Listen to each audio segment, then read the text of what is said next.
സ്വന്തം കഴിവിന്മേലുള്ള വിശ്വാസം തന്നെയാണ് ഏതൊരാളുടെയും ആദ്യ വിജയത്തിലേക്കുള്ള ചുവടുവയ്പ്. നീ ചെയ്യുന്നത് ശരിയാണ് എന്ന തോന്നൽ നിനക്കുള്ളതുവരെ നിന്നെ പരാജയപ്പെടുത്താൻ മറ്റാർക്കും കഴിയില്ല.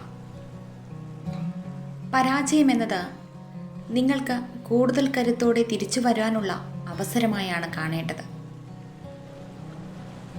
നമുക്കുള്ള ഏക പരിമിതി നമ്മുടെ മനസ്സ് മാത്രമാണ്. ചെയ്യാൻ കഴിയില്ലെന്ന് തോന്നുന്ന കാര്യങ്ങൾ ചെയ്യുന്നതിലൂടെയാണ് പലപ്പോഴും നമ്മുടെ ജീവിതത്തിൽ പല പല വഴിത്തിരിവുകളും ഉണ്ടാകുന്നത്. തളർന്നു പോകാനും തോറ്റുപോകാനും ഒരുപാട് കാരണങ്ങളുണ്ടാകും.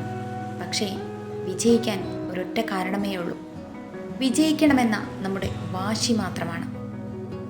സങ്കടങ്ങൾ പങ്കുവയ്ക്കാനും സ്വീകരിക്കാനും ആരും കാണില്ല. അതിനാൽ ദുഃഖത്തിൽ നമ്മെ ചേർത്ത് പിടിച്ചവരെ ഒരിക്കലും മറക്കാതിരിക്കുക. മറ്റുള്ളവരുമായും അവരുടെ കഴിവുകളുമായും സ്വയം താരതമ്യം ചെയ്യാതിരിക്കുക. അത് നിങ്ങളുടെ ആത്മവിശ്വാസം തകർക്കുകയും സങ്കടം വർദ്ധിപ്പിക്കുകയും ചെയ്യുന്നു. Thank you for watching. Please support and subscribe.